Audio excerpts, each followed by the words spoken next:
Tan Sri Shahril, great to see you again after such a long time. Nice to see you. Okay, wonderful. Now, we all know, everyone knows you come from a very well-to-do and privileged family. However, when did you realize that you didn't want to be normal, that you wanted to achieve something greater? Why? I look abnormal, is it? No, but you could have easily go holidays for 6 months and stuff, but no, you wanted to create something. When did you realize that you wanted to be different? I think it's natural for anyone to want to be useful. I think this is just innate in myself right from the beginning. I mean, I used to make my own toys, create my own games. Okay, but the inspiration to be great, was it your father? Was he the inspiration behind that? I think looking at him work hard and for the sole purpose of just allocating education to his children, I think was a big example, a very strong example and strong drive for me to be like him, to see him employ so many people and to see him being satisfied, not about the profit, but to see his people around him having a job and feeding so many people. That was an inspiration. I say, I want to be just like that. For many of us who have interviewed you over the years, we know that your father is a very big influence to you. Is he one of your mentors? For sure. He's one of my mentors, and we have another Malay gentleman, Ramli Musa and Mr. Koo Soo Kyong. These two are your mentors as well? Yes. Okay, what are the key traits which they have passed on to you and you still practice it today? The key trait is they spend a lot of time and patience in guiding me. In guiding you? And inspiring me. I think that's the secret to Sapura's success, really, all of them. Okay, you have been involved in Sapura for already. And the values that they hold. The values, like what are some of the values? Integrity, I think, is something that was drummed into our family. The family unit is very important. The ability to let people grow.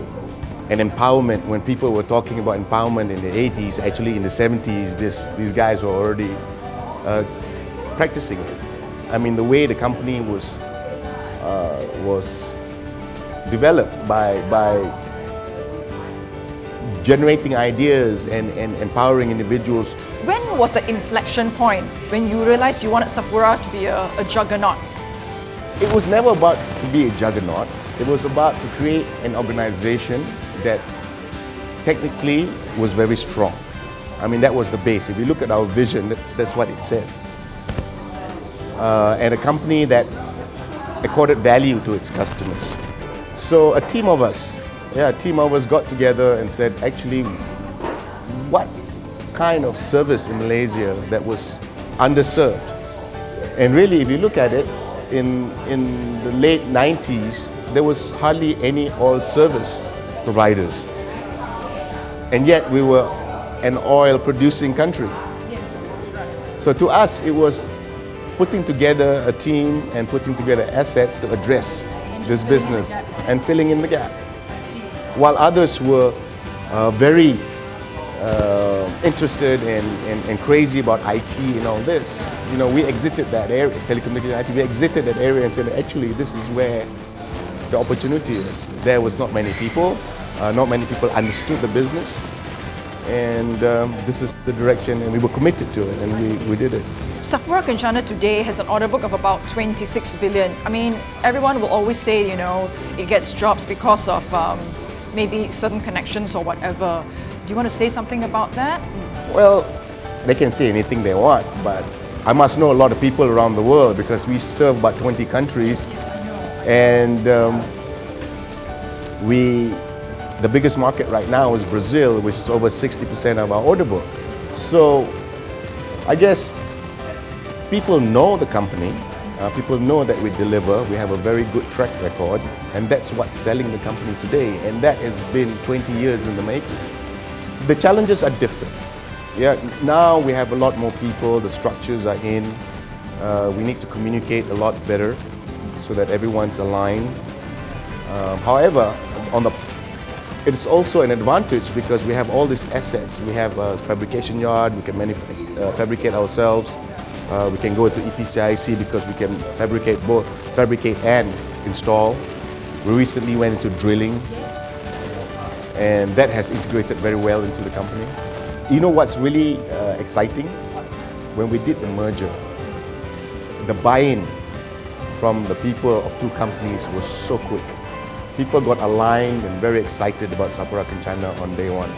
So which means, the culture match was very good. And you know what, even more exciting than that, when Seadrill, a company which is from Norway. From Norway, from Northern Europe. We have these guys coming to be part of a Malaysian company, and they are also excited to become part of this entity. I mean, are you worried or not? Because right now your base is very big already. So to deliver even a 20% growth, it becomes even more difficult. Yes. What are your strategies for this sort of growth? The capacity that is in has the ability to grow. I mean, we have capacity that's not filled up. Okay. So for the next 2 years, this is about filling the capacity, and we will get the kind of 20% growth we're talking about.